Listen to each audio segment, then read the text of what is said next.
सहयोगी साथी का ऐसा हालत हो गया कि अब उन्हें पीएमसीएच अस्पताल में भर्ती कराया जा रहा है। इसके बावजूद भी सरकार ध्यान नहीं दे रहा है। ध्यान देगी, ऐसे कैसे नहीं देगी? सरकार को ध्यान तो देना ही पड़ेगा। लेकिन कब तक यही मांग चलती है? जब तक मेरी मांग पूरा नहीं होगा तब तक हम लोग धरने पे ही रहेंगे। तो ये सीएम साहब का या सीएम आवास का जिम्मेदारी होना चाहिए कि गर्दनी बाग में कौन बैठा हुआ है, किस मांग के लिए बैठा हुआ है, इसकी सूचना उन तक पहुंचनी चाहिए। कल पीएमसीएच अस्पताल में आपके सहयोगों को रिफर किया गया, क्या कहना चाहेंगे कि सरकार की अन्याय कहां तक सहेंगे? सरकार को ये बात अभी तक समझ में नहीं आई कि हम लोग, हमारी जो साथी साथ में बैठे हुए थे वो लोग अपनी जान दे रहे हैं, लेकिन सरकार इस पे कोई ठोस कदम नहीं उठा रही है कि हम लोगों से जाके बात करें। हम लोग को मरने के लिए छोड़ दिया गया है। सरकार अगर आपकी मांगों को नहीं मानेगी तो अगला कदम क्या है? अगर सरकार अभी भी ये बात को नहीं मानती है तो हमारे संघ के दिशा निर्देश के द्वारा वो जैसा कहेंगे सीएम आवास घेराव या फिर विभाग के निदेशालय घेराव, सब हम प्रक्रिया अपनाएंगे। ये लड़ाई कब तक चलेगी? जब तक कि हमारी मांग पूरी नहीं होती है तब तक हमारी लड़ाई चलती रहेगी। लेकिन नीतीश कुमार तो कहते हैं कि हम महिलाओं के लिए कार्य कर रहे हैं, महिलाओं का सहयोग हमेशा से बना रहेगा। इसके बावजूद भी आप लोग धरना प्रदर्शन कर बैठे हैं। क्या कर सकते हैं? सरकार देख ही रहे हैं, सभी सारे महिलाएं कर्मी यहाँ पे बैठी हुई हैं, जॉब छीन रहे हैं, तो हम लोग क्या कर सकते हैं? मजबूरन बस हम लोग यहाँ पे आके बैठे हुए हैं। नमस्कार, मैं प्रिया राज, आप देख रहे हैं स्वराज। देखिए, कई खबरें होती हैं जो लगातार इन दिनों सुर्खियों में है, लेकिन सबसे बड़ी बात हो जाती है जब बात हक और न्याय की होती है।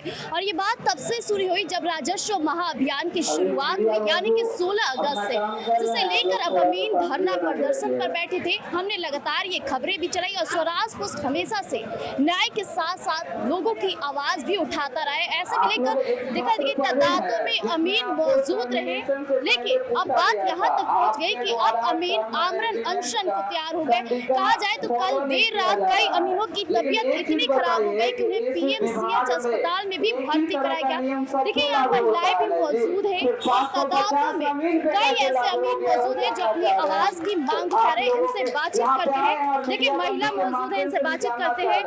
आखिर कब तक चलेगी? जब तक सरकार हमारी मांग पूरी नहीं करती है तब तक हम लोग धरना पर बैठे रहेंगे। आज हम लोग 16 दिन से वोट पे बैठे हैं। सरकार हमारी अंधी, बहरी, गूंगी एकदम हो गई है, निकम्मी सरकार हो गई है। सरकार कहती है बेटी पढ़ाओ, बेटी बचाओ, उसको कुछ नहीं देखना कि इतनी बेटी लोग हमारी रोड पे बैठी है, हम लोग कुछ करें। हम लोग अपने बीटेक छोड़ के, अपना पढ़ाई छोड़ कर आकर हम लोग ज्वाइन किए हैं। बताइए, एक साल बाद जॉब खत्म है तो वो कहाँ जाएंगे, क्या करेंगे? सीएससी कर्मियों को ये जिम्मेदारी दी जाए। उन लोग कैसे? हम टीचर का काम कर सकते हैं, वो उनको लैपटॉप चलाने आता है, मतलब जो भी है ये सब टीचर को दिया गया है। टीचर हमारा काम कर सकता है, ना उनको जमाबंदी सुधारने आ रहा, ना खाता सुधारने आ रहा। डेली हमको कॉल आता है, 20 कॉल 50 कॉल आता है, मैडम कब आएंगे, कब काम होगा। काम एकदम खराब हो गया है, कोई काम नहीं हो रहा है। तो सरकार का मंशा है कि सर्वे हम ना कराएं। देखिए, इनका साथ हो गया कि अपनी मांग को उठाकर लगातार आवाज उठा रहे हैं। यहाँ पे और भी महिलाएं मौजूद हैं, इनसे भी बातचीत करते हैं। आपके सहयोगी साथी का ऐसा हालत हो गया कि अब उन्हें पीएमसीएच अस्पताल में भर्ती कराया जा रहा है। इसके बावजूद भी सरकार ध्यान नहीं दे रहा है। ध्यान देगी, ऐसे कैसे नहीं देगी? सरकार को ध्यान तो देना ही पड़ेगा। जो भी साथी गए हैं वो ठीक हो रहे हैं और होंगे। देख रहे हैं अभी हमारे कितने भी साथी, आज भी 2-4 जो है वो आमरण अनशन पे बैठे हैं। जरूरत पड़ी तो हम लोग भी आमरण अनशन पे जाएंगे, लेकिन नहीं कटेंगे। नीतीश कुमार तो हक की बात करते हैं, लेकिन आप लोगों की हक अब मरती नजर आ रही है। देखिए, नीतीश सरकार जी बोलते थे 1 करोड़ रोजगार देंगे, उसी 1 करोड़ में तो संविदा वालों को भी दिए। उस संविदा वालों को भी परमानेंट करना उन्हीं का काम है। रोजगार तो वो दिए, लेकिन छीनने का भी काम नीतीश सरकार ही कर रहे हैं। देखिए, इनका साफ तौर पे कहना है कि रोजगार तो देते हैं, लेकिन कोई भी कार्य नहीं हो पा रहे और इनकी जो मांग है उसे लेकर लगातार ये सवाल जवाब। देखिए, यहाँ कुछ युवा जो लोग हैं, अमीन है, वो भी मौजूद है, इनसे भी बातचीत करने की कोशिश करते हैं।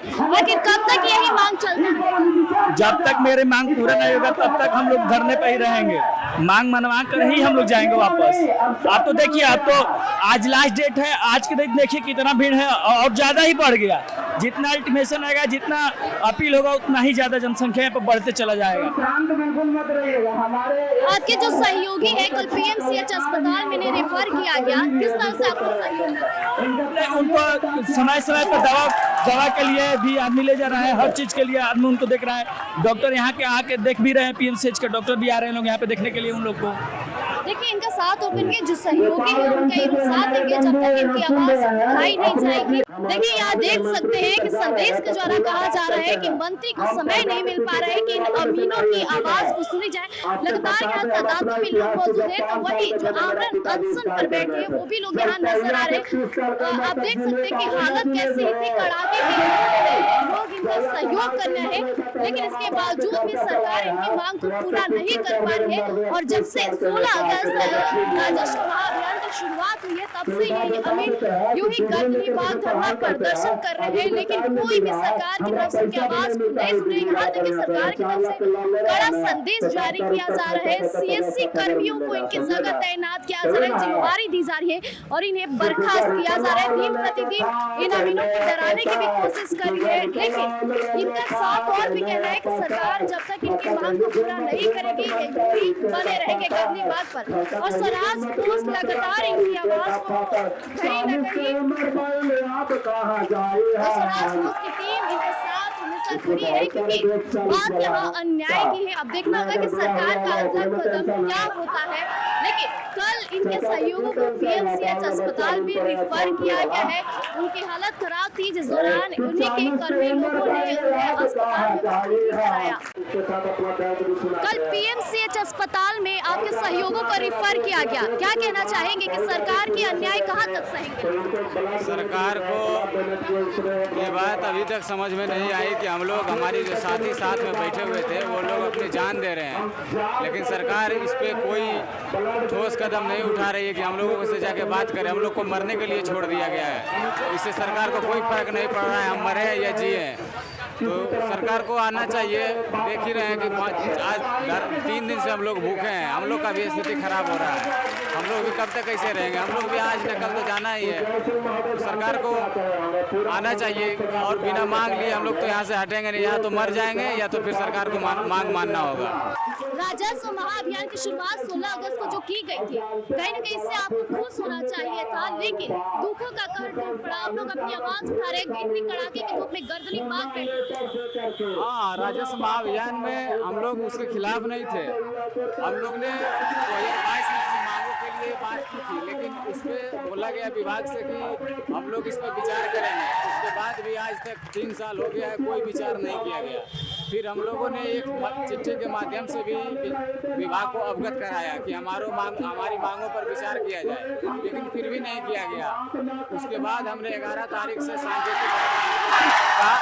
सांकेतिक हड़ताल किया, लेकिन 11 से 14 तक कि अगर आप हम लोग का मांग नहीं मानिएगा तो हम लोग 16 से अनिश्चितकाल हड़ताल पे चले जाएंगे। तो कहीं न कहीं ये विभाग का भी मंशा नहीं था कि महाअभियान सक्सेसफुल रहे। अगर उसका मंशा रहता कि महाअभियान सक्सेसफुल हो तो हम लोग को जो 11 से 14 तक जो हम लोग सांकेतिक हड़ताल किए थे, उसी समय हम लोग को विभाग आके पूछती कि आप और बात करते कि आपका क्या मांग है, आपकी जो मांग है हम लोग बताइए, हम लोग पूरा करेंगे। तो कहीं नहीं कहीं विभाग का या सरकार का भी मंशा नहीं था कि हम महाअभियान सफल हो।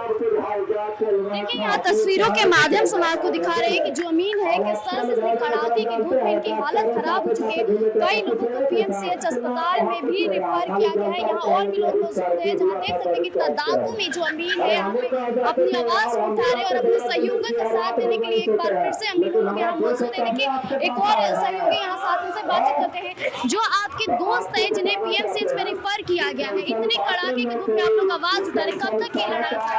ये अनिश्चितकालीन है। जब तक हमारे मांग को सरकार पूरा नहीं कर देती, तब तक हम लोग यहीं पे आमरण अनशन पे बैठे रहेंगे, भूखे प्यासे। अभी 48 घंटा हो गया, हम लोग ये तीसरा दिन है हमारा आमरण अनशन का। और 2 साथी हमारे पीएमसीएच में भर्ती है जिनका हालत गंभीर है, और ईसीएच वगैरह सब जांच वगैरह चेकअप लगा हुआ उनका।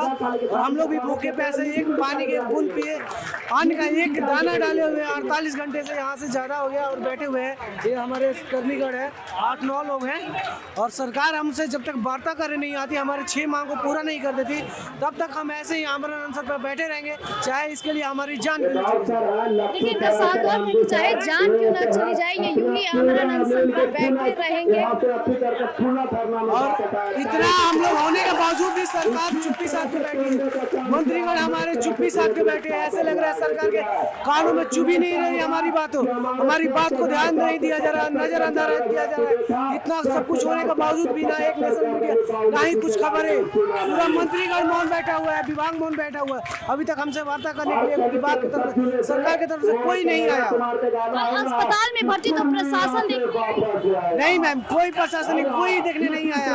अभी भी हमारे जो कर्मीगण है पीएमसीएच में भर्ती है, कोई सरकार की तरफ से पसंद कोई नहीं देखने आया। सरकार अगर आपकी मांग को नहीं उठाएगी तो क्या मैम? सरकार अगर आपकी मांगों को नहीं मानेगी तो अगला कदम क्या है? जी, अगर सरकार अभी भी ये बात को नहीं मानती है तो हमारे संघ के दिशा निर्देश के द्वारा वो जैसा कहेंगे सीएम आवास घेराव या फिर विभाग के निदेशालय घेराव, सब हम प्रक्रिया अपनाएंगे।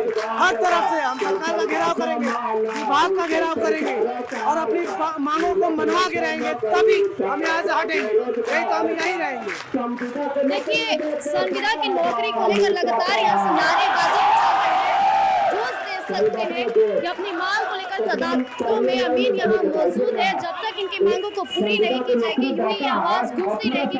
यहाँ और भी युवा लोग मौजूद है, उनसे भी बातचीत करते हैं। आखिर ये मांग कब तक है? हम लोग का 15 दिन से यहाँ पे है, हम लोग का मांग नहीं सुना जा रहा। हम लोग सब भूख हड़ताल पर भी चला गया। हम लोग को डरा रहा है विभाग और टर्मिनेट कर रहा है, उल्टा सीधा देकर। हम 4 साल से नौकरी कर रहे हैं, उसमें टर्मिनेट में लिख रहे हैं कि 1 ही साल से नौकरी कर रहा है। टर्मिनेट लेटर भी सही से नहीं लिख के दे रहा है। वो सब हम लोग को सबको धमकी दे रहा है। हम लोग जब तक ना मांग पूरा हुआ यहाँ से नहीं हटेंगे।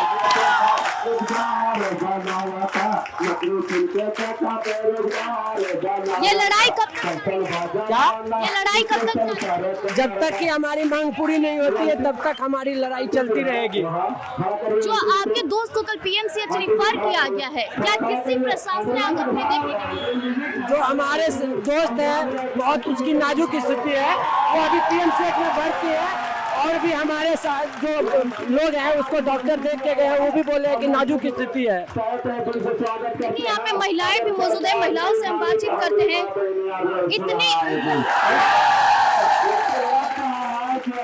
इतनी कड़ाके की धूप में आप लोग क्या बोले? इतनी कड़ाके की धूप में आप लोग मौजूद है, आखिर कब तक ये मांग?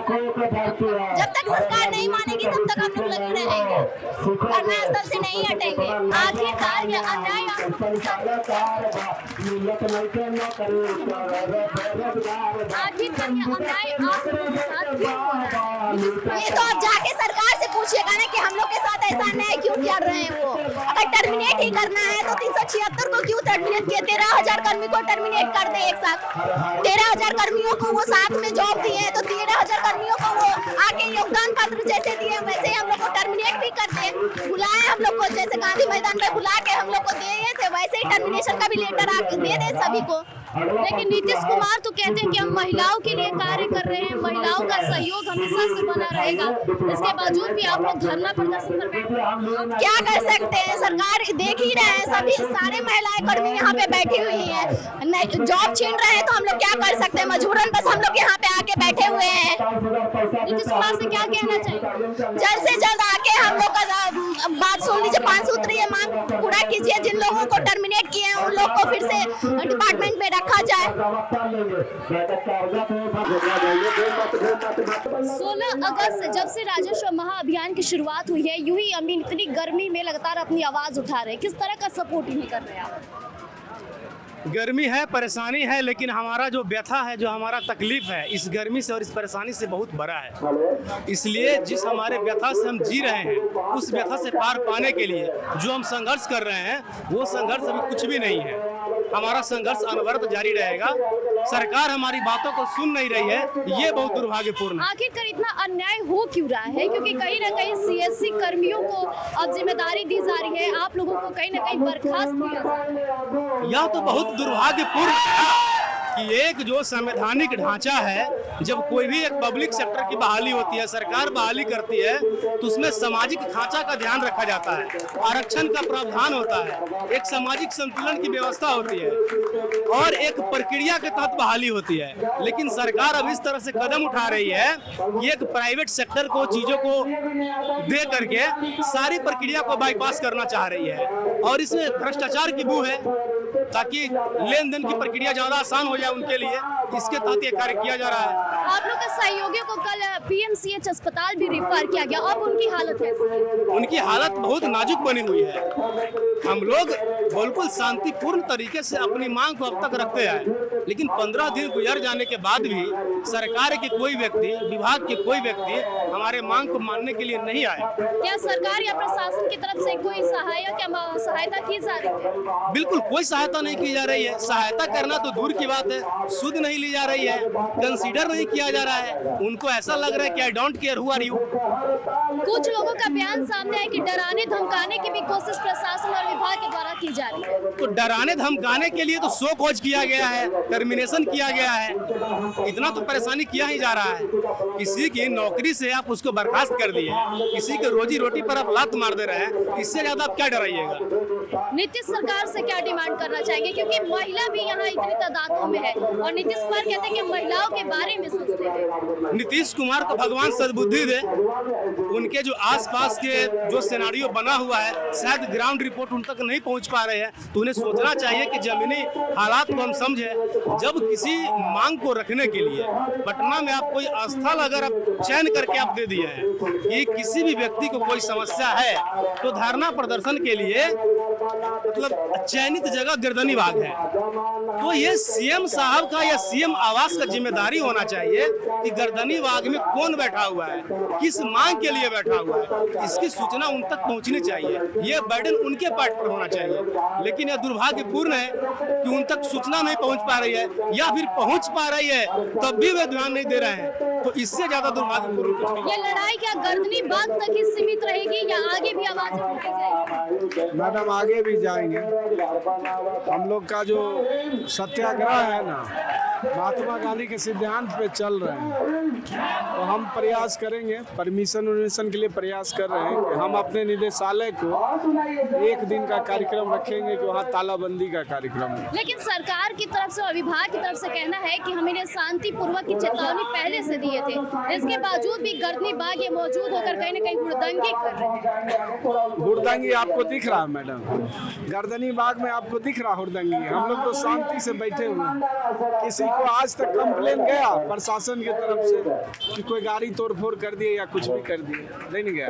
हम लोग पढ़े लिखे ब्रेन वाले टेक्निकल इंजीनियर हैं, सब इंजीनियर हैं और सब अपना डिसिप्लिन और मर्यादा जानते हैं। इस लोकतंत्र में आवाज को दबाई जा रही है, इसलिए बस यही चीज आप मेन बात आप पकड़ ली।